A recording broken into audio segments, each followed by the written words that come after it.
Daya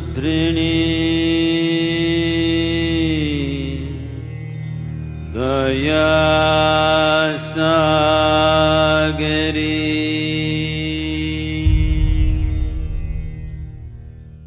Namaskaram, Deepak.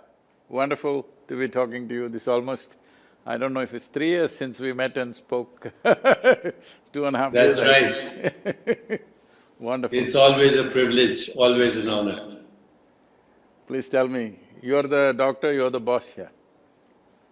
No, it's always a privilege to be in your presence, and I'm looking at your initiative for a conscious planet, and you can count on any support from me and from the Chopra Foundation. Our goal has always been to reach a critical mass for a more peaceful, just, sustainable, healthier and joyful world. And obviously we can't do that unless we take care of our own ecology, which is inseparable from the ecology of the world. It is, but because I'm a horribly pragmatic person It's true, you're pragmatic. I'm just looking at, right now because I would definitely not approach ecology as something separate from myself in my life, in my experience, nor with people around me. But in the larger world, I think because the situation is so dire, because the biodiversity is collapsing the way it is collapsing, if we want next few generations to see, what I see is, I don't believe the planet is in any kind of danger or anything, that's all our imagination. But human life will suffer immensely in the next 3-4 generations if we don't make the corrections. Even if you make the corrections, for all you know, you may be only postponing the suffering. Maybe you don't want to give it to your children and grandchildren, but you don't mind 5 generations later they're getting it. We don't know, that's not in our hands. Our plan is at least for the next generation, we must leave a better space than the way we have made it right now. In that context, what I saw was, I've been looking at these various, data from United Nations, from various universities and everything. What I see is, this is all PhD stuff. On the ground, if you really ask people, if they have water shortage today in Chennai, they know there is water shortage. But they don't think that's an ecological problem, they think that's a political problem. They think it's a social and political problem, they don't think it's an ecological problem. So in that context, people are aware to some extent, there is water shortage, there is this, that, there is pollution in the city. If you give them enough water and give clean air in the city, they don't care a damn, the entire world is burning up, they don't care a damn, that's where people are. So in my opinion, tell me if I'm wrong, I believe only 1 to 2% of the population is reasonably conscious about what's happening in terms of the damage we are causing to the world. Rest of the people either don't know or don't care. Another 2-3% are only conscious about air pollution in the city, water shortage, this, that, things that directly affect them, not things that are happening which are seriously damaging to the planet. And when I say damaging to the planet, I'm not somebody who thinks planet needs to be saved by us. If we just sleep for 25 years, everything will be back to normal, okay? That's all it is. So, not in that context, but as a fundamental responsibility to at least leave everything as it was given to us when we were born, how it was, at least to that level of ecological cleanliness, we must bring that much biodiversity we must put back, because particularly the maximum damage has happened in the last 50 years in terms of loss of biodiversity. 70% of the vertebrate population is gone in last 50 years, which is crazy. And 1 in 5 of the species which are on the planet right now are under some kind of threat. So with all this happening, I thought taking the world in segments of latitudes like equatorial climate, tropical climate, subtropical and temperate like this, all the nations which are in that band of latitude, at least 60% of the population should know what are the 5 things that must happen in our country. What are the 2 to 3 things that should never happen in our country? I'm saying everybody who's walking on the street should be conscious of it. Only when that happens, because nearly 90% of the nations are in some way democratic in their own style of democracy, they're in some way democratic. Democratic process means today about 5.26 billion people have franchise, that means they can elect their governments. Among these 5.26, my aim is at least 3 billion people. If you can make them conscious, what are the 5 things that must happen in the nation? If they see anywhere on the street, they must know this is not happening. What are the things that should never happen in their country? They must know this. That means it'll become an election issue. So I am looking at all the top 3 political parties in all the nations in the world. We want to approach them and make sure… See, they will not make ecology the #1 agenda in their manifestos. In their election manifesto, at least #2 item must be ecological concern. So only when this happens, budgets will get invested, government machinery will be behind it. Without this, what I do, what you do, what somebody else does, is all patchwork for a massive issue. Because unless it happens globally, ecological regeneration doesn't happen in local bits and pieces, it needs to happen at a much larger scale. That will only happen when governments invest their budgets. No government, democratically elected governments are unwilling or hesitant to invest in ecological concerns, mainly because these kind of things will yield results only in 15 to 20 or 25 years, long-term investment. But their lifetime is only 4 to 6 years. So they are only thinking what they can do within those 4 to 6 years. Nobody is willing to invest in something long-term unless a majority of the population stands strongly behind that and says, this is what we want. If that comes from the people only, it will become part of the policy. Once it is policy, there will be budgets and there will be government machinery. That is when real things happen. Otherwise, organizations and foundations can do as much as they want, but I'm not saying it's useless, it is very, very nominal, it's not really phenomenal. If something phenomenal has to happen, I feel in the next 3 to 4 years, it must come into the policy of every nation. At least if economy is #1 item, #2 item must be ecology. Sadhguru, as you said, you're a practical man, you're a pragmatist, and this is the most practical thing I've heard with reference to ecological sustainability. So count my support, count the support of our foundation and our network. We are happy to serve in any way. You did mention the PhDs, but even the PhDs are wrong because they're not seeing the issue which is directly at hand, which is our health is directly connected to ecology and the health of future generations. Now we know a lot about what is called epigenetics and how gene modification occurs as a result of environmental damage. Even the COVID-19 mutation is a result of damage to the ecology. So as we can see right now, it's becoming obvious, by the way, that as we have been sequestered in our homes, the ecology is repairing itself. The birds are singing, the fish are returning to their dead lakes. Even the canals of Venice are seeing fish. You can see the stars at night in polluted cities, and it's also becoming obvious that an oil-free economy is possible. We are seeing that when the price of petroleum goes down to less than 0, you know something is happening. So the COVID-19 is a message from the planet. Human beings, unless you fix yourselves, you're in danger. As you said, the planet will take care of itself.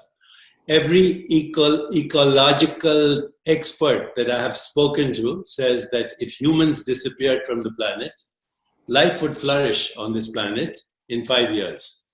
If insects and bacteria and viruses disappeared from this planet, life would stop in 5 years. Life will end. Life will completely end.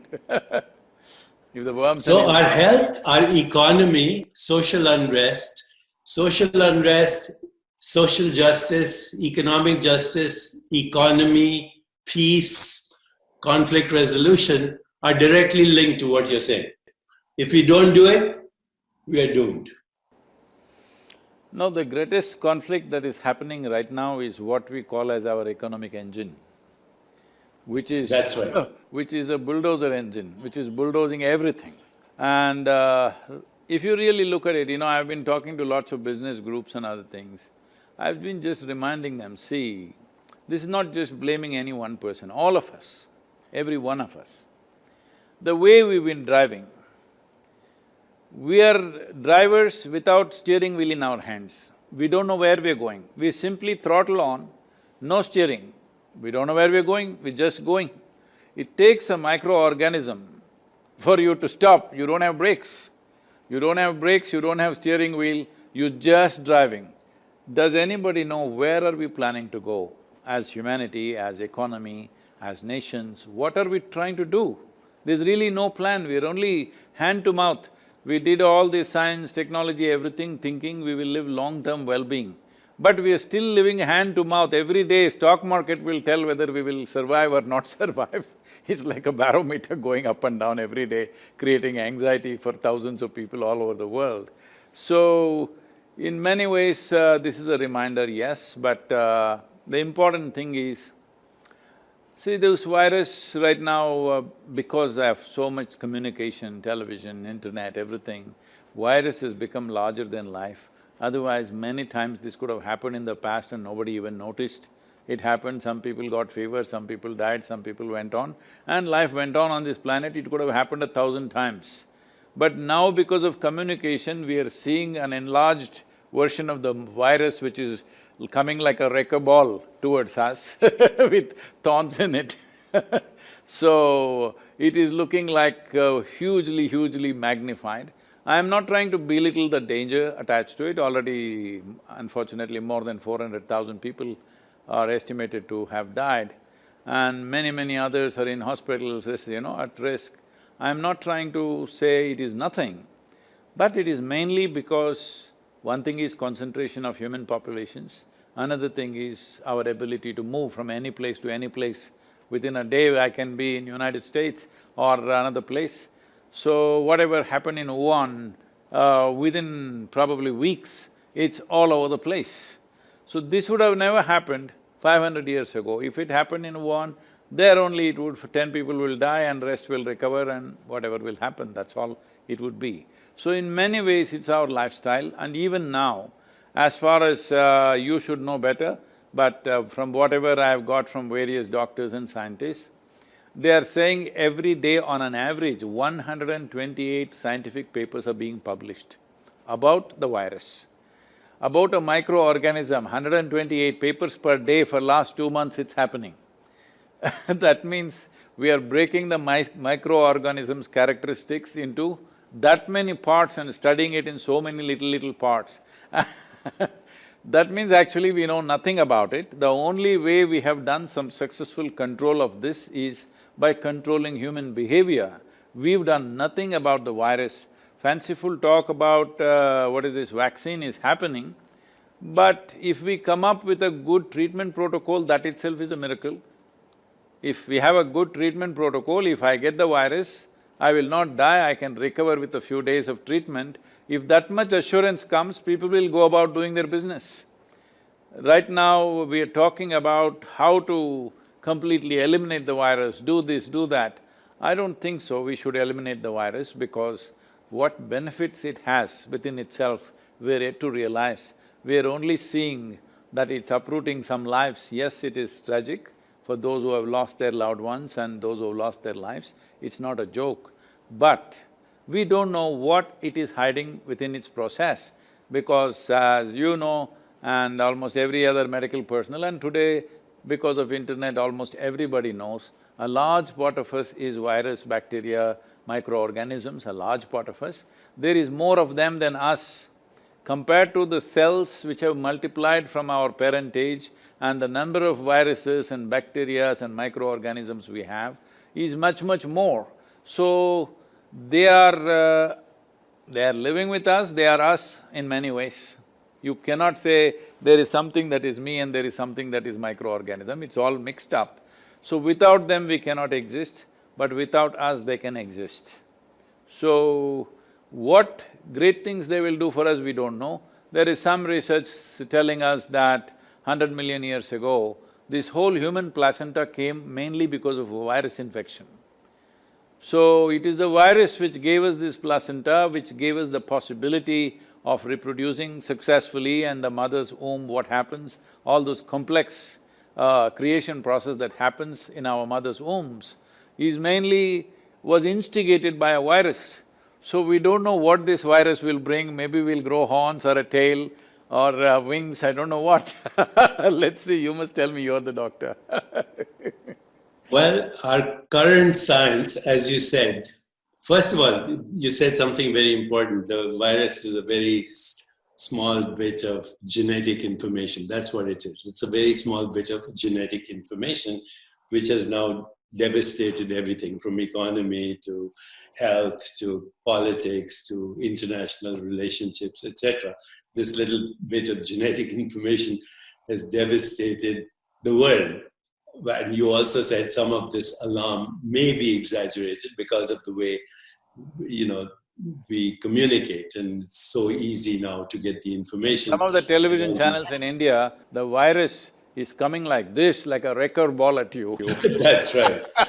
That's right. But here's the advantage of this. Just because we can communicate, and we're doing so right now, we actually, through technology, are rewiring the global brain, the planetary brain, through technology. And this communication is very important, and these actions are very important, because without this conversation, we would only be in a panic mode. But with this conversation, we are seeing possible solutions, and you're offering a very practical solution. Here's the important thing to remember when we go for practical solutions is, even as we take the practical solutions, we have to see the direct connection between the genetic information in our body, and again, you used another word, maximum diversity of genetic information. The genetic information in our body, 99% is actually bacterial and microorganisms. 99%, maybe 95%. You're making me feel like a virus, huh? Well, we are, you, Sadhguru, you and I are the awakening of bacterial and virus consciousness. One day, the viruses and bacteria said, let's use this organism, Homo sapiens, as our host, and then we can survive. So we are actually the host for the genetic diversity of the planet. We are the host. If we ruin it, we ruin ourselves, because we depend on this genetic entanglement of genetic information. All life on this planet, not just human life, plant life, animal life, all life. You said in the mother's womb, we were shaped by these microorganisms, but actually as we journeyed out into the world, we absorbed everything. In fact, these days when people do smart obstetricians, when they do cesarean section, they actually take all the secretions of the mother and they put them on the baby's body. They put them in the mouth, in the nose, so that the baby can inhale these microorganisms, can smell it, can swallow it, and be covered by it, because our lungs and our intestine, our entire body depends on them. So is that being done as a standard practice? Say that? Is that being done as a standard medical practice? Among the smart obstetricians, yes. Oh. Right now, they are recognizing that in urban cities, 30% of the microbiome has disappeared. Mm-hmm. So if somebody lives in New York City or Chicago or Delhi, for that matter, 30% of their microbial genetic information has disappeared, and it is disappearing, and this is directly linked to chronic diseases like diabetes, heart disease, hypertension, strokes, indirectly to cancer, autoimmune illness, and propensity to premature aging, and all kinds of human problems. 90% of chronic illness is dysbiosis, which means dysfunctional, biodiversity of genetic information in our body. And the people who are getting sick, by the way, the people who are even now, young people who are getting sick, they have what are called acute inflammatory storms in the body. So inflammation goes out of control in the body because they are panicking. They're panicking, they're stressed, they're agitated, they're worried about money, they're worried about their jobs. The death and morbidity, and we have published on this, I'm happy to send you papers, the mortality and morbidity of this virus is directly linked to stress, panic, sympathetic overdrive, and agitated minds. And that's why we need more than just a simple, simplistic vaccine solution, because if we have a vaccine, a year from now there'll be another mutation. The vaccine doesn't do anything. It doesn't look at the problem. Very clearly demonstrated in India that of all the cases we have, over 60% of the cases and over 80% of the deaths are only in 5 cities. There you are. In the villages where we are here, not a single case in all these villages around us. But only in Chennai, Mumbai, Ahmedabad, Delhi and one more city, what? Lucknow? Bangalore? Bangalore not much. Bangalore they've controlled well because of door-to-door management.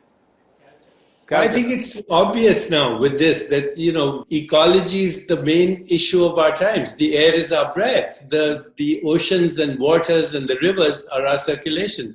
The earth is recycling as our body. Even the atoms in our body were forged in the crucible of stars. So, you have a personal body, you have an extended body, they're both yours. The planet is your body. It's recycling as the ecology and the genetic information and the micro diversity of these organisms, and we're not looking at that. We're looking only at vaccine. There is something little more basic than this genetic information. Even pre that is the elemental stuff in the world. So the entire yogic system, the basis of yogic system is called Bhuta Shuddhi.